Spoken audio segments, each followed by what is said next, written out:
Testing 1, 2, 3.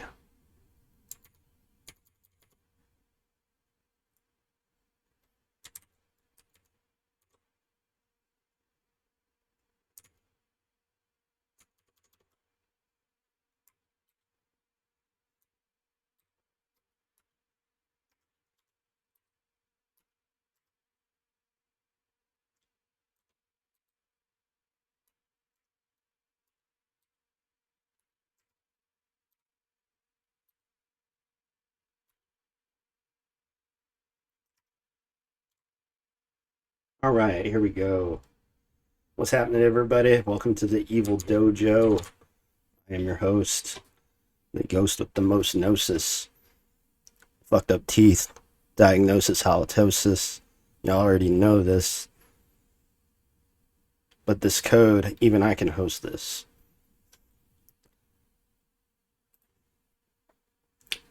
Diving right in. Like it. Love it. I need it. So, for those who were not here last time,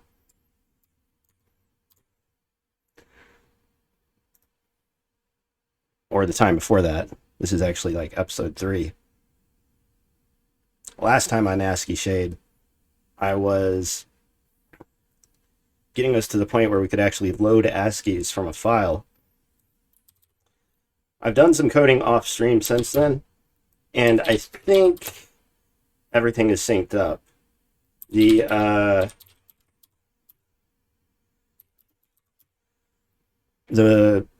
address of ASCII Shade's code is github.com/MikeDesu/ASCII Shade.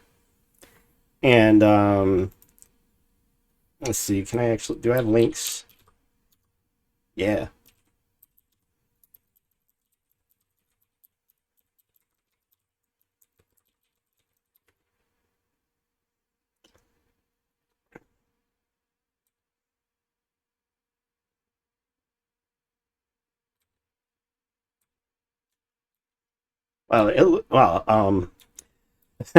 The GitHub stuff like renders awfully and links too.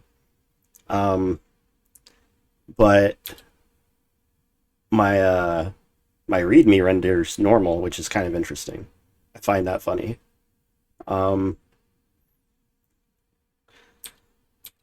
So there's still a lot more to come, and ASCII Shade is still in its early days, right? Very clearly. But it's on the way, and that's the important thing.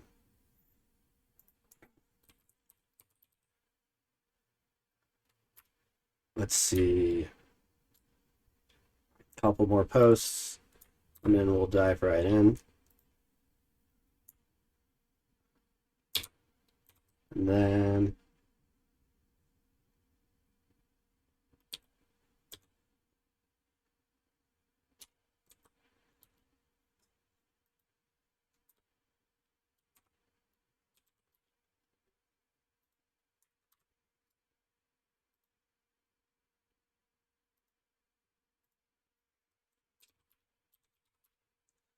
it builds really fast, and I've actually started separating out some of the functions that should be part of a library, right? At the moment, we have Canvas and Tools, but Tools isn't actually integrated with the main yet. The reason being, I'm still working out the code. I started doing this off stream the other day, and I've got it down to the point where I believe I'm correctly computing the size of an ASCII, right? So which ASCII is that? That's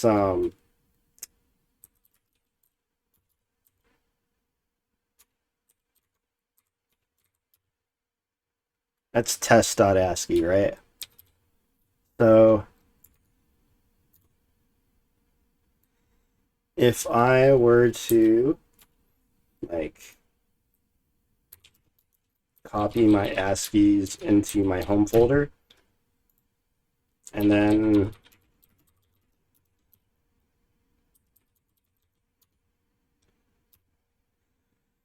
I cat it out like that, and we actually were to count it out, it's like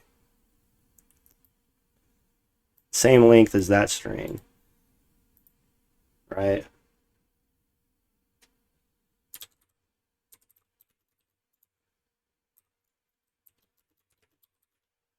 So it's 40 characters, which is exactly what we compute over here. So that says to me that I'm doing it correctly, but the code's still not done yet. And it's also very specific. Like, technically speaking, you can have improper ASCII character codes, and there might be really good ASCIIs out there that have improper color codes. The format specifies that when preferred to use 2-digit numbers as opposed to 1-digit if the number is from 0 to 9. So for instance, if the color code is 1, you would prefer to enter 0, 1, which is standard, right? And I'm going to start with implementing that, but in the future we'd like to be able to handle arbitrary input ASCIIs. This project's interesting because it's like very character processing based, right? Like, and I'm certain that there's bugs. I actually found some earlier and I had to like fix my own code. I mean, this whole thing's me, right? So, but at the same time, I had the idea for this before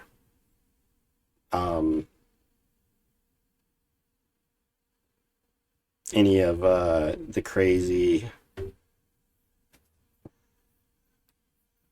stuff that's happened. I probably had this idea even before I ever came to FNet.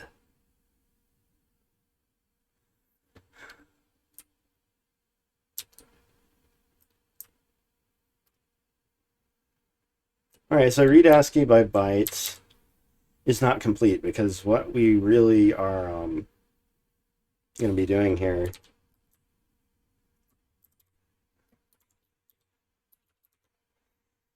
is we need to be able to convert the number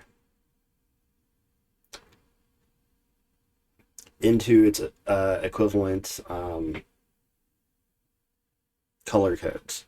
Because we're reading in IRC color codes, but we're going to have to convert them into incurses.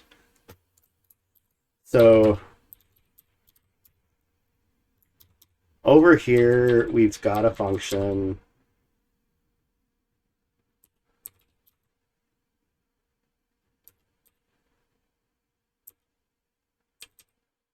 convert to IRC color.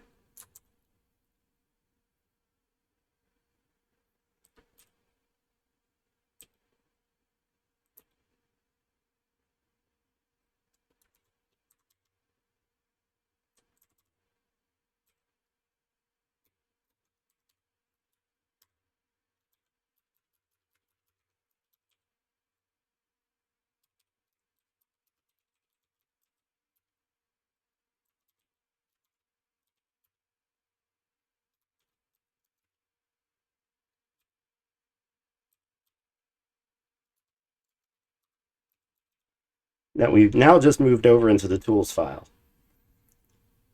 We moved it over there because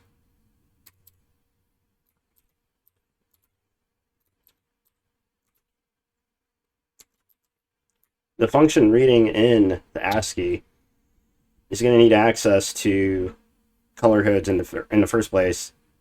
So we're going to have like an inverse function for this. Because in the beginning, we're actually painting with incurses colors, but then we're writing out IRC colors, right? So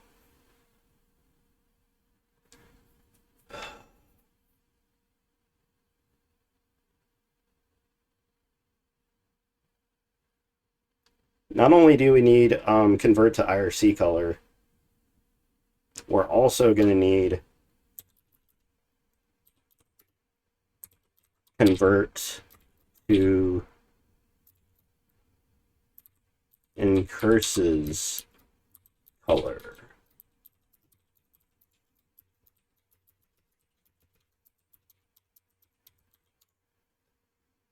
Let's see if Copilot comes up with anything.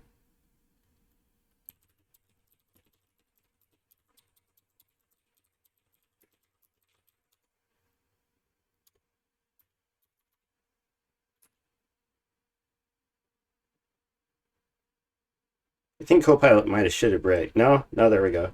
It kicked in. It just took a moment to generate everything. So it actually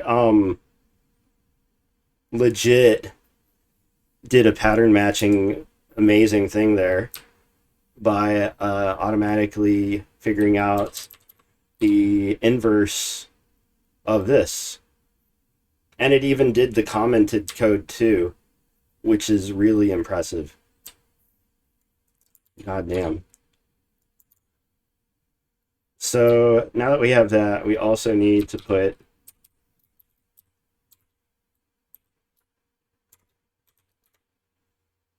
the declaration there.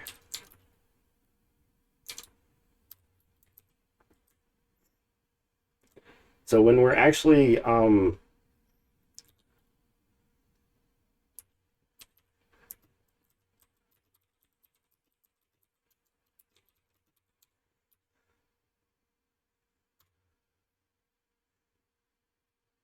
taking the characters to figure out what the color code is that was input, int ircfg color. No, that's not quite right. We need to actually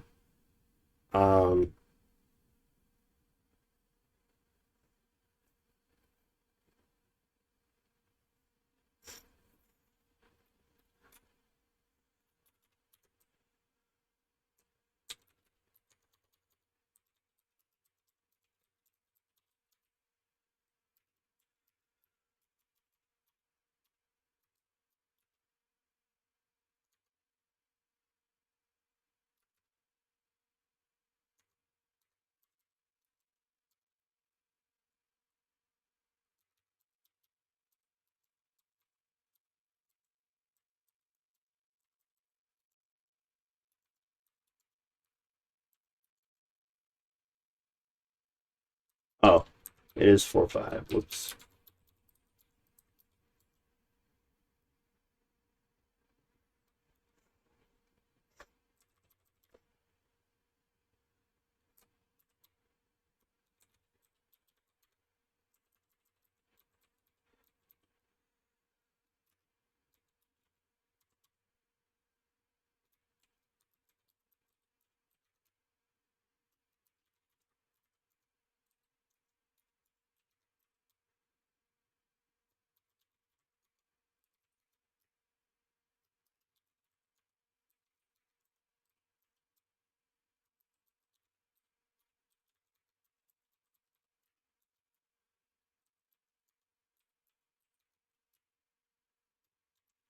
So what I'm doing here is I'm updating the variables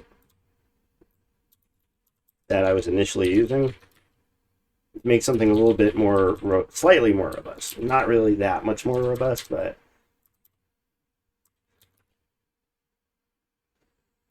we no longer have a C2 and a C3. So actually,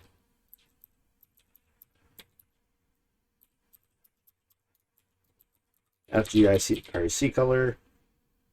No.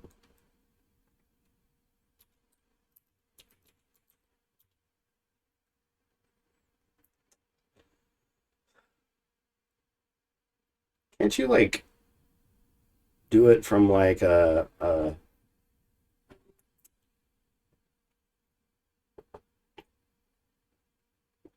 yeah, kind of like an A2I?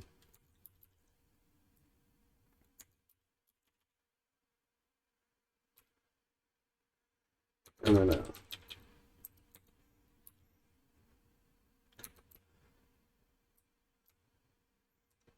Okay, I guess if we want to do it as a string, we actually have to do it like this. That way we have a null terminator. And so we could actually like read each pair of characters as if it was a string.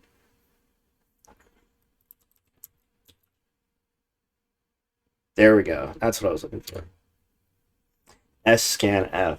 So Copilot is aware of the data structures and their formats and figures out, like, based off of that, what it has access to in order to use the correct function. I actually couldn't remember the name of this function, but I knew it was a scanf function.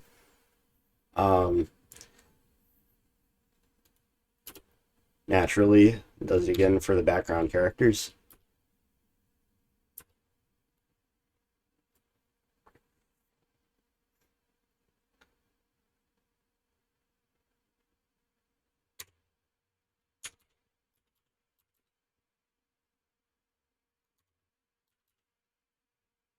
Pretty good.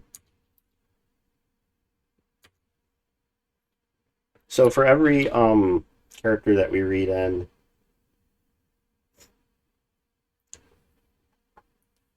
there may or may not be new foreground colors and background colors set. And every time we set a new foreground color or background color, we're going to have to then convert it into the appropriate incurses color, because that's what's going to be stored as like the current paintbrush color. And then after that, that's what's going to be stored as the colors in the canvas for that location. It's like painting individual pixels, except the pixels have both a foreground and background color, as well as a possible character, well, a definite character component, but in certain cases, the character may appear invisible because it's a space.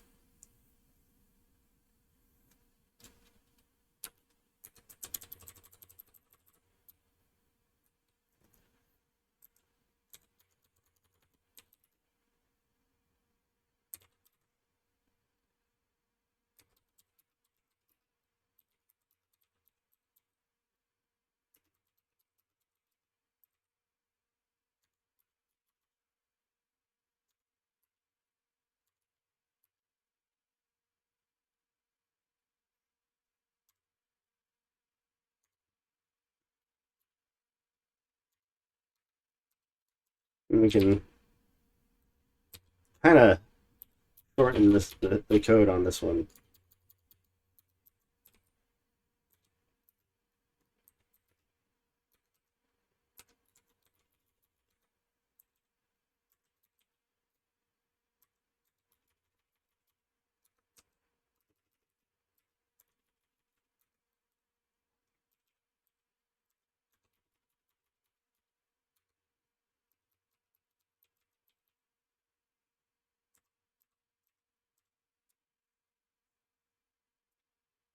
Once you actually have a foreground color and a background color computed,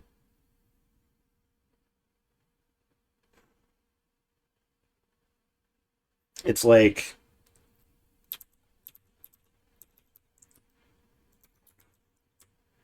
we need to have a current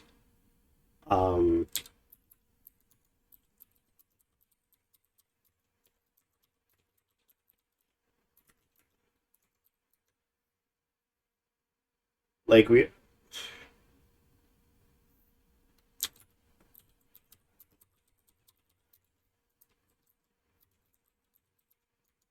like it's totally possible that we read in an ASCII file that doesn't start with a color code. And in that case, we'd have to have like a define default FG color.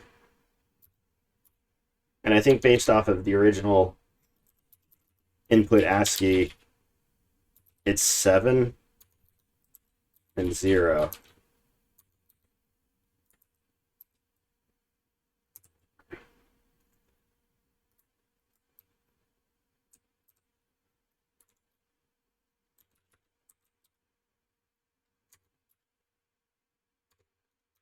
So we could actually just shortcut this.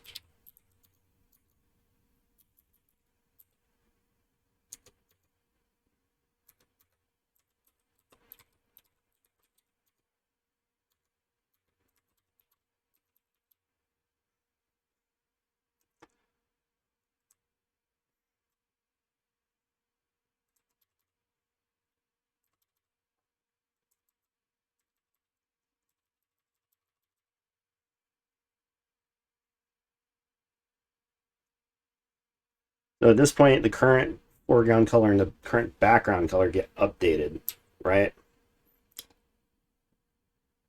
So in order to actually read anything in, first make sure my code compiles, which it doesn't. Um,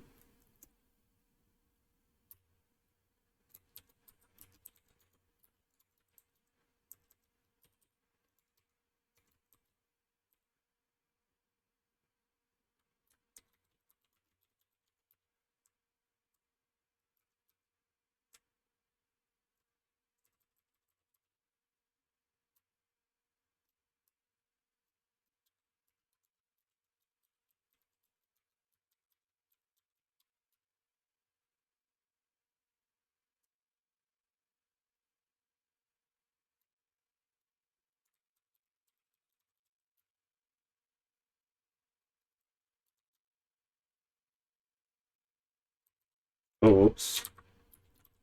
It's supposed to be convert to in color versus color.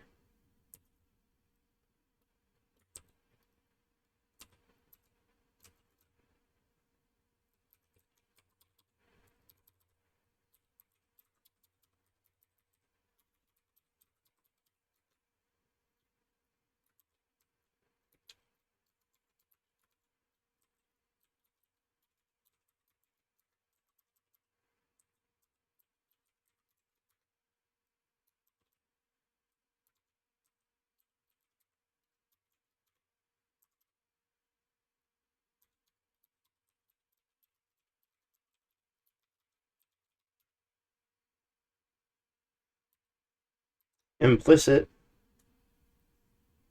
What?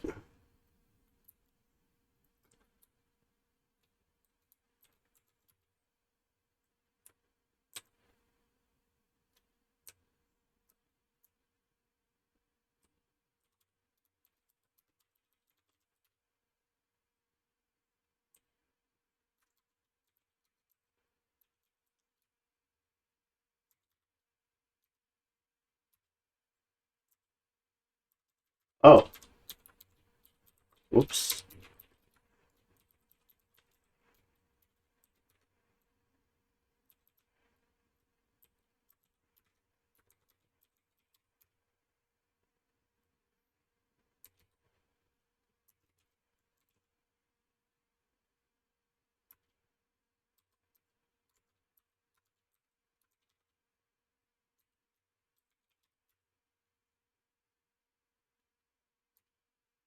Oh,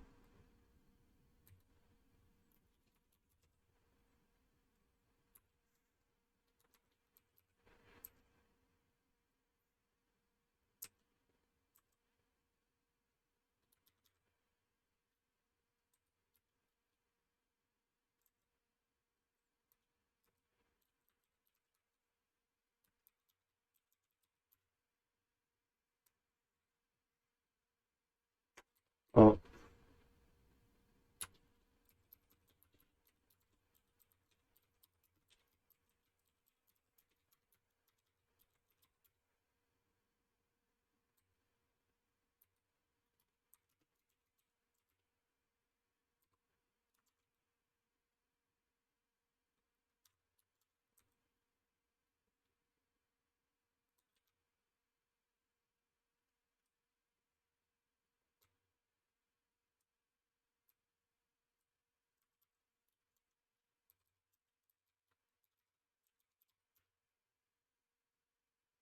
set but not used.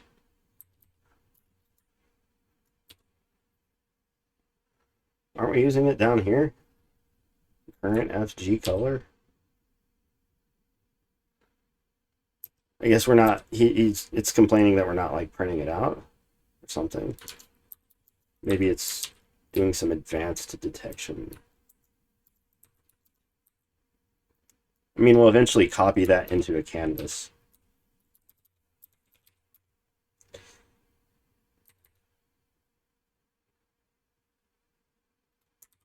Oh.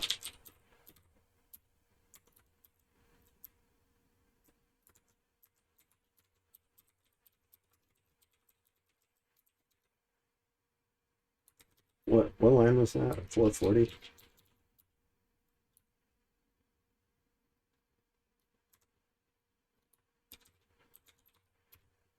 There we go. Let's try that from the beginning.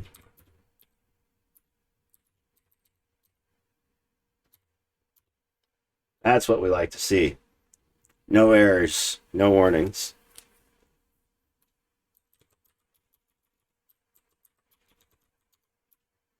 Sweet. Just where I left it.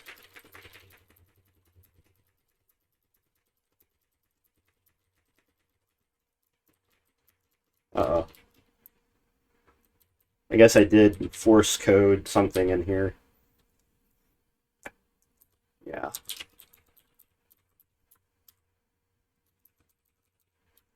I was doing some bug debugging earlier.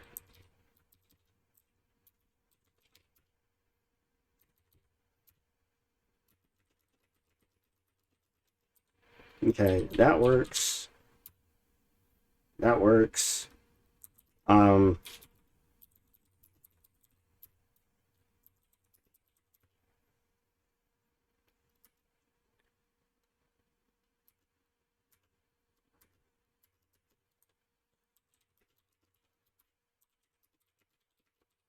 Moved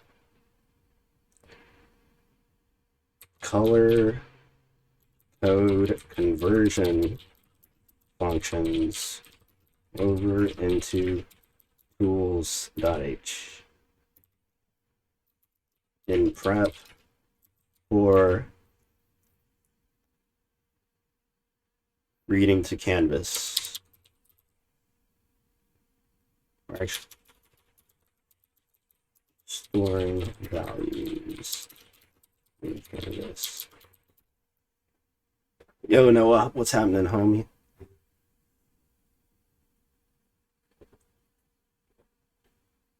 Just doing some recreational coding over here. ASCII shade is functional and is capable of generating and saving ASCIIs.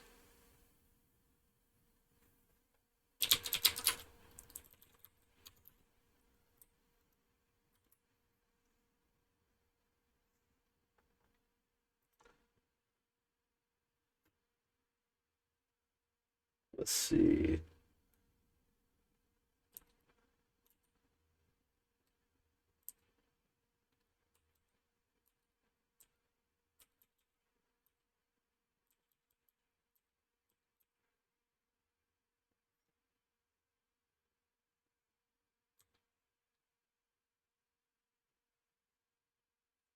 Sorry to hear that.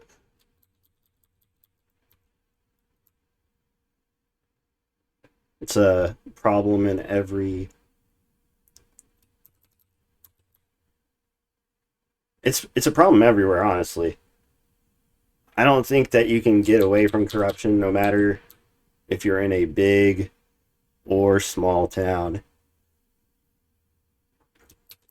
I was about to say that it's always big cities, but there are certainly plenty of cases where I think a power hungry individual could take over a small community by putting themselves in a position where they're able to make widespread influential changes, or finding ways to like embed the status quo even deeper. I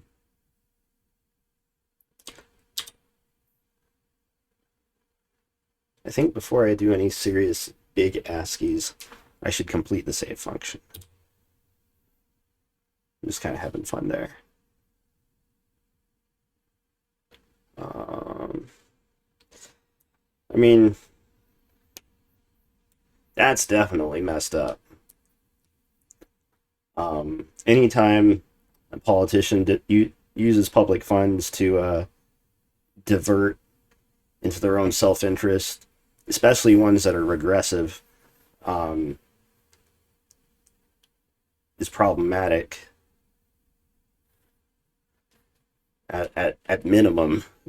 You know, there's so much more that could be said.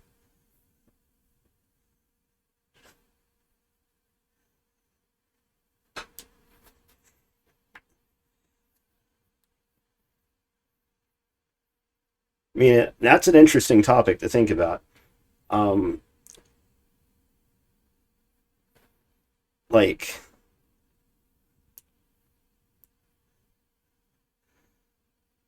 there's certainly been vocal concern about the that one small group in the Ukraine, right? Um, they popped up in the news a few months ago, I think, and they've been in and out of like the discussion on Twitter. And people are saying things like, "We're giving all of this money to this country to defend themselves," and one of their military battalions is openly sporting Nazi regalia, or they're putting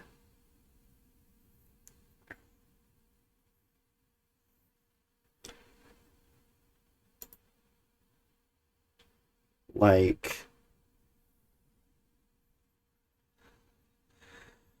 say the media hasn't caught on this, but I feel like they were briefly in and out of the discussion.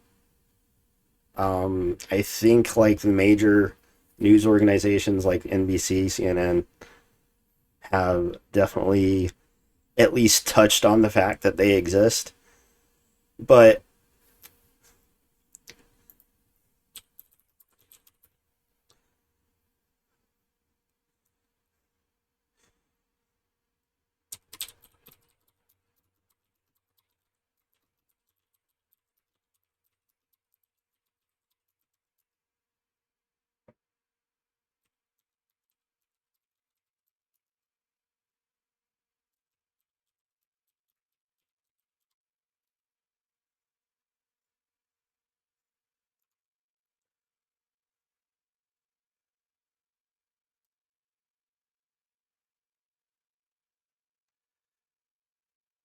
like the existence of these things, is this to suggest that we shouldn't be um, helping um,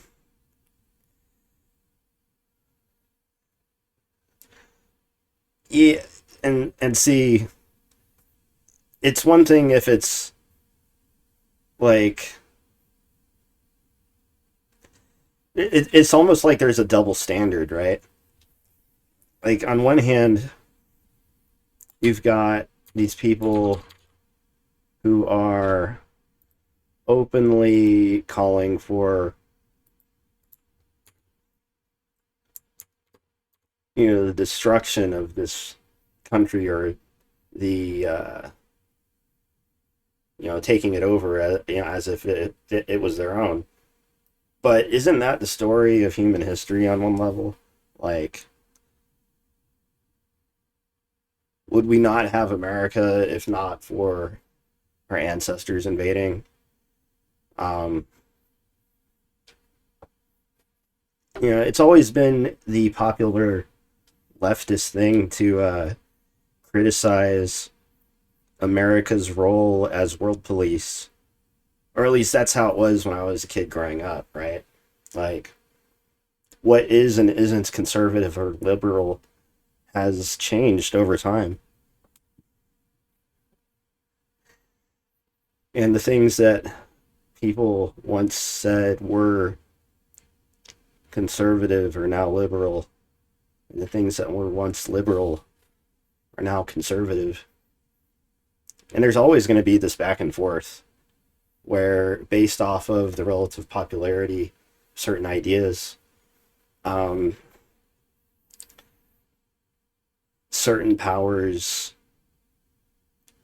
essentially, it's kind of like how the balance of the force occurs, right?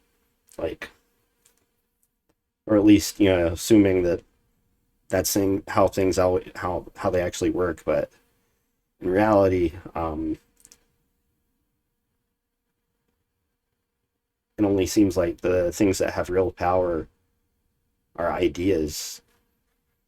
And if people can get behind an idea, then you can really unite people. And too often, ideas come with a misplaced hope or a promise, like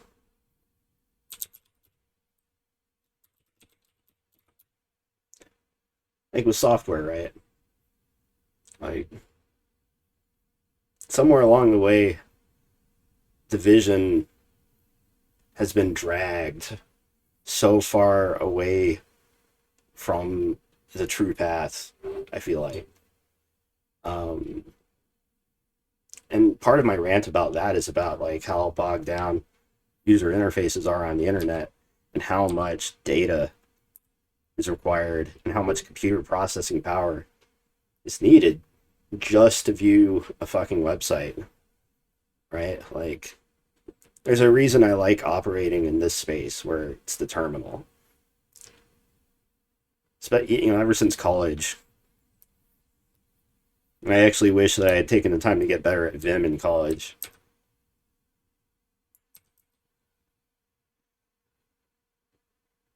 All right.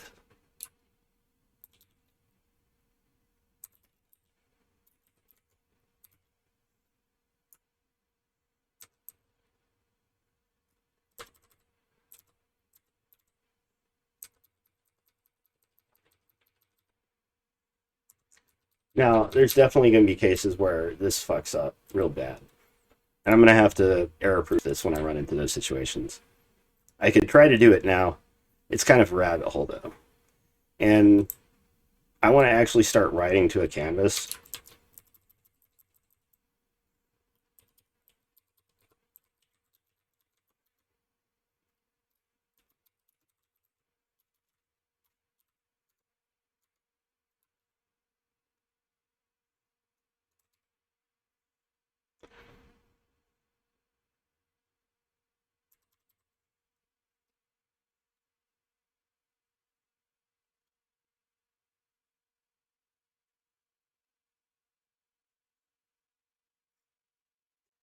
So we're going to make the assumption that you've already and have initialized a canvas with the appropriate size. Uh, read ASCII from file path currently needs to be changed. No, this is just a test on get ASCII with height from file. And then read ASCII byte will get renamed to read ASCII into canvas. Um,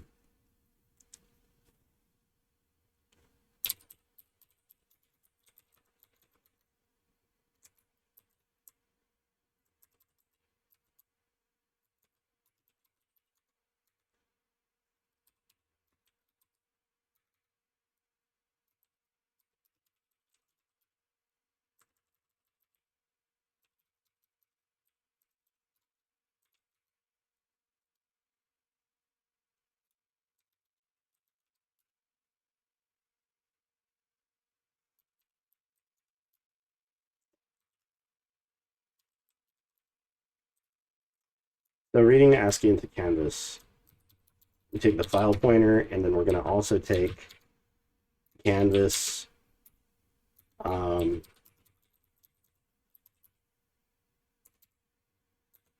pixel type canvas.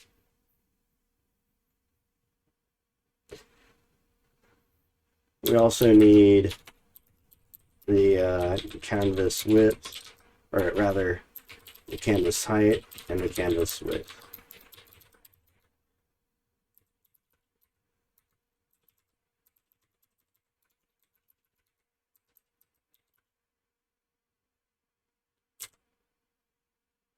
So if canvas is null, exit. If canvas height is less than 0, or less than or equal to 0, if the width is less than or equal to 0, that's fine.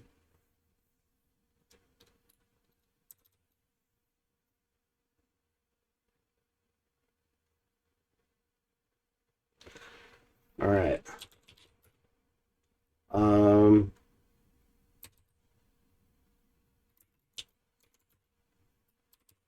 We have to update the .h to include those new values.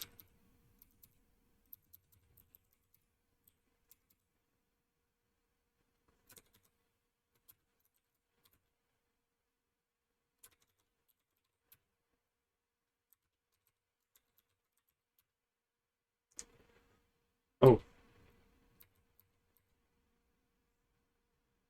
canvas.h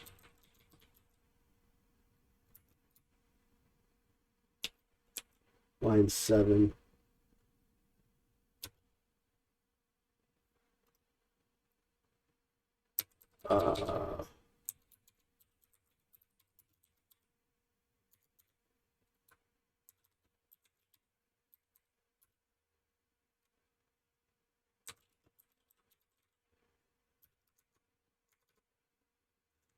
Nice.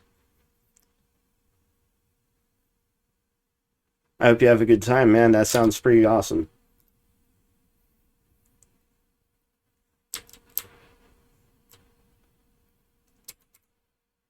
Let's see. All right, so read ASCII into canvas.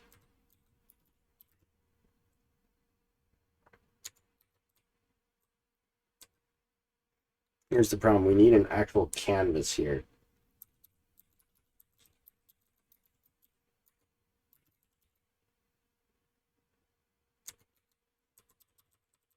So for right now,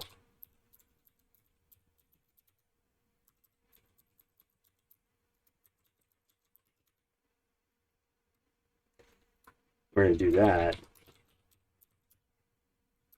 And then we're going to get init canvas.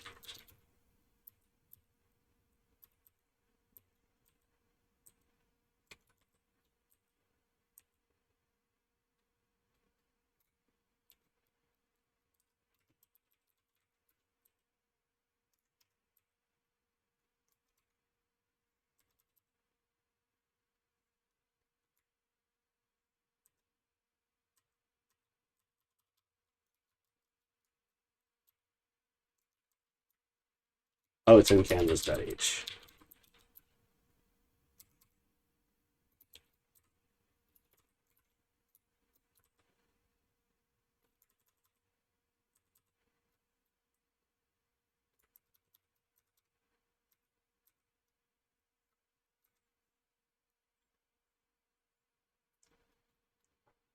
Read ASCII into canvas.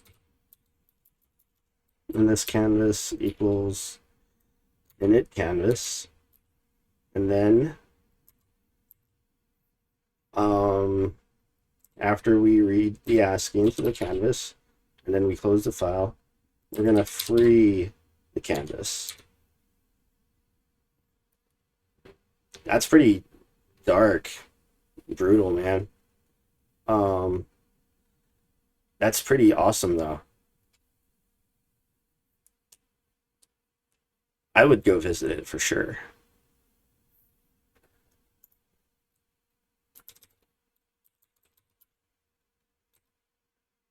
too many arguments. Okay.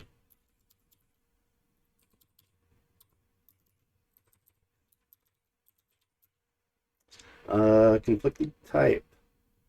Whoops.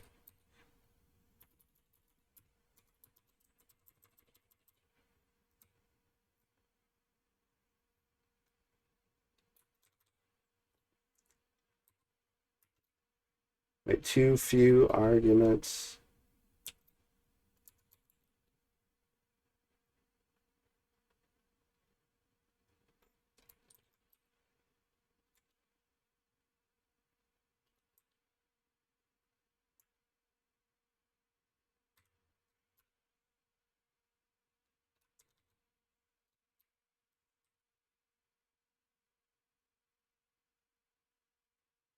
Oh wait, conflicting types on.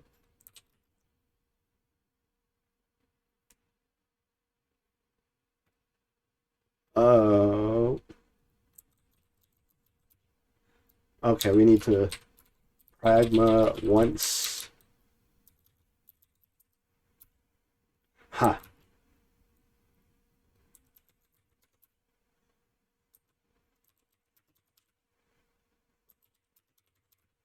Okay.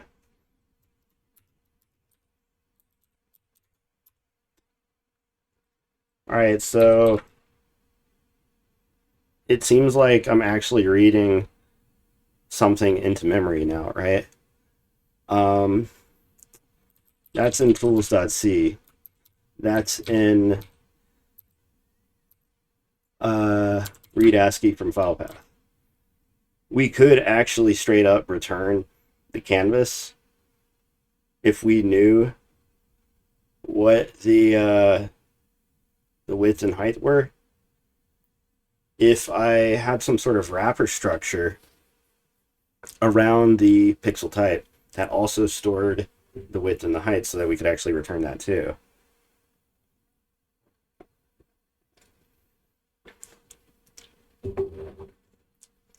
We're pretty close.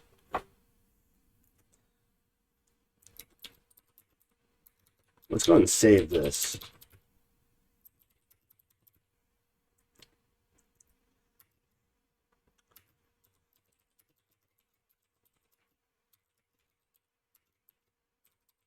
Preparing to read in. Return a canvas type after reading the file.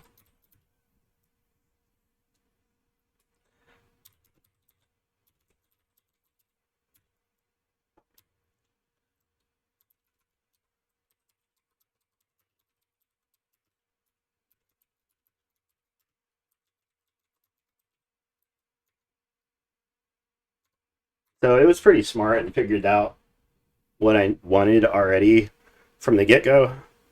So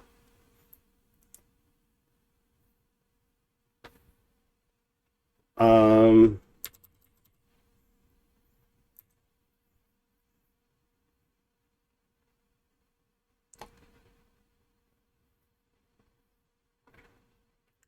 when we're actually creating a new canvas,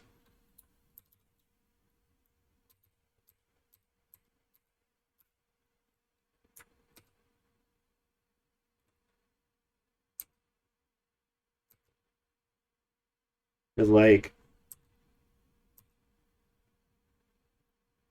when you're passing in the pointer here, we actually initialize it here, and now that function has access to it. So we're able to actually get the contents and write to it. So once it's been written to, though, the idea here is that we would have a canvas type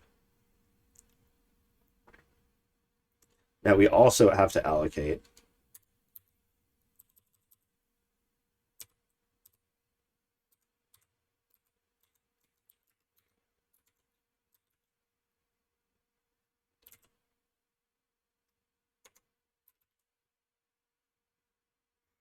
Then we actually get to directly assign our local canvas to the canvas C. Then we add on the width and the height.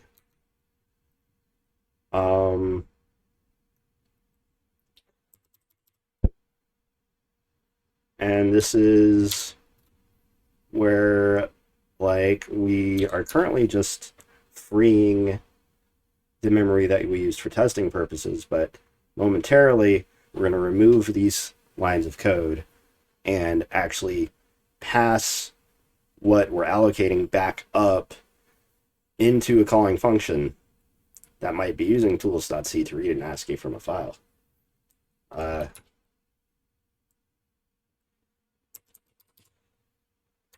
Here we would also free C.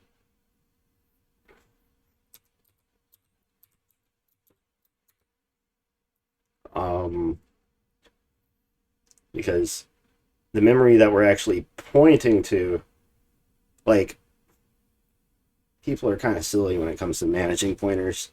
Do we really need things to keep track? Like, if you're dealing with a lot of structures, perhaps. This isn't much structures, though. So when we free the memory here, everything's good. But then what we're really wanting to do is pass C back up. So before we do that,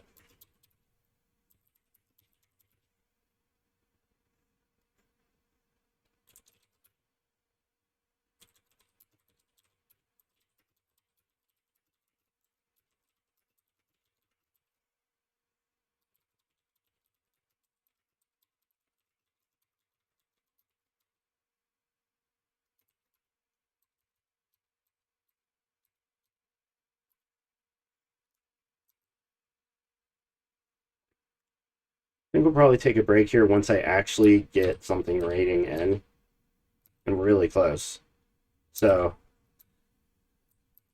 get ASCII with height, and then read ASCII from file.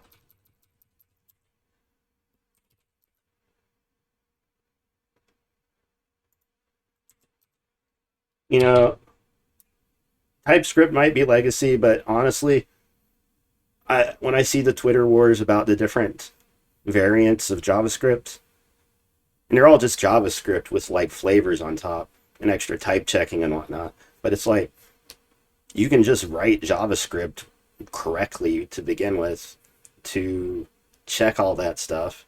But no, JavaScript's so easy and does not yell at you for anything, which is why those are probably necessary to begin with, right? So a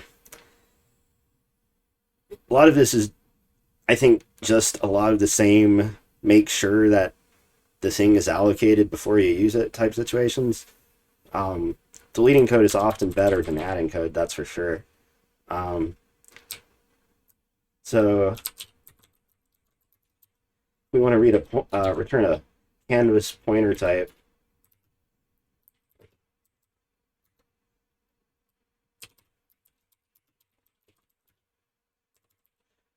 Read ASCII from file path.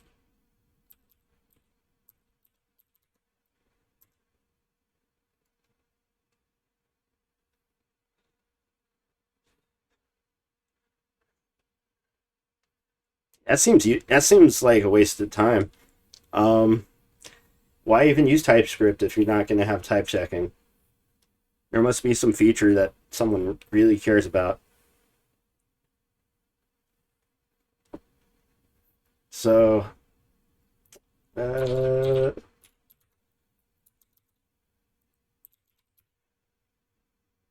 oops, I'm getting sloppy.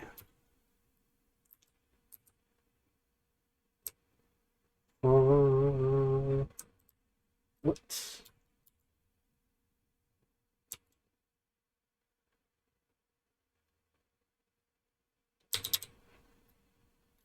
Oh, whoops. Okay, so, like I said earlier, we have to comment those lines out, and then we have to return C.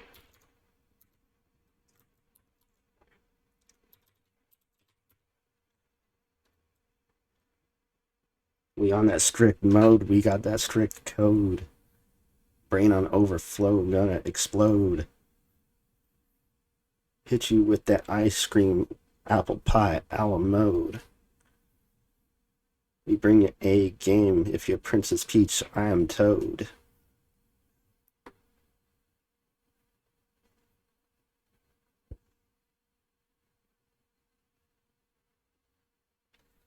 Nice. Yeah. I Some people have actually tried to hire me to like work on like projects that other people have abandoned, and I've straight up told them no. Like I looked at the code base and saw how fucked up everything was, and I said, "No, thank you." Um and the people who were asking me were just straight up not able to even pay me anything to make it worth the amount of effort that it would take. Like some situations are so bad that to get yourself acquainted, just to wrap your brain around the whole thing, can take a full multiple 8-hour days just reading code and not even really fucking with it necessarily. Um, it just depends on your wheelhouse and how recent you are in whatever language or tool set that you're working in. Like, someone actually came at me recently trying to get me to apply for a $120,000 to $150,000 a year position doing iOS accessibility development. And I'm like, okay, I could probably work with that. Like, I actually used to do iOS a long time ago, and it wouldn't take me very long to get back up to speed. Like, I did a lot of front end shit, I did a lot of middleware, a lot of Objective-C, and I actually really like the language. It would give me an opportunity to fuck with Swift, which I wouldn't mind picking up a little bit if I'm paid and I have the proper equipment.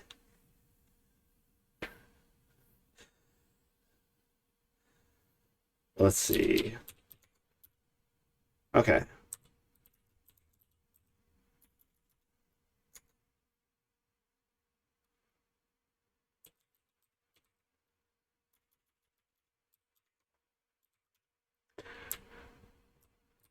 So we're actually not storing read ASCII from file path when we call this code, and it's not yelling at us either that we're not storing it anywhere, which is traditional C. But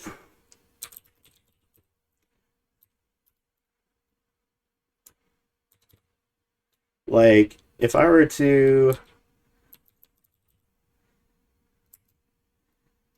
ASCII shade -f test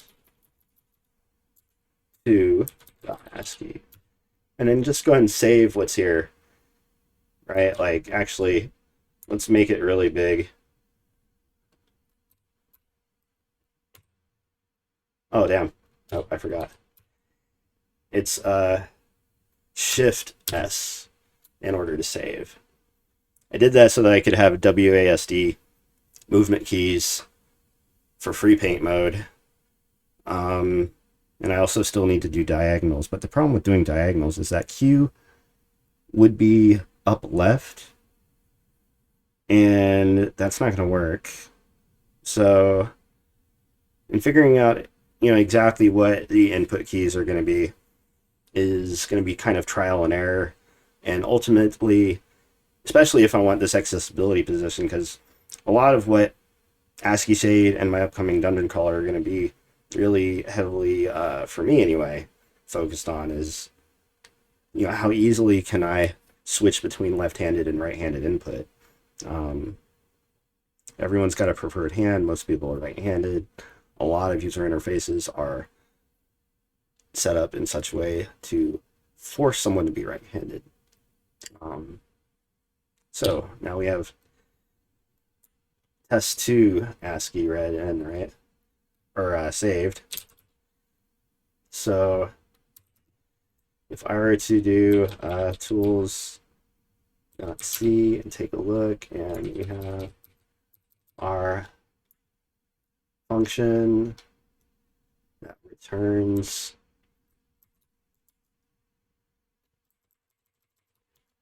canvas t, read ASCII from file paths.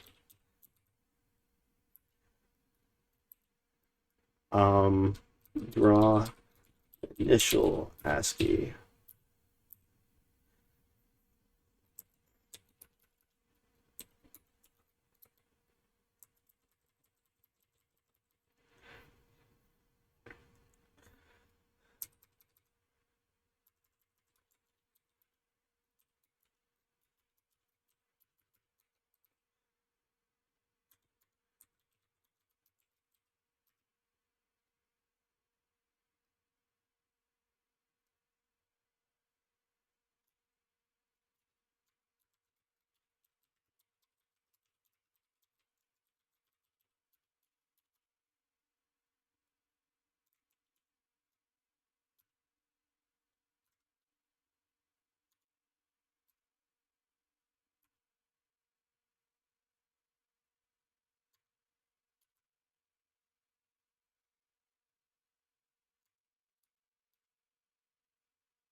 I think I'm gonna go.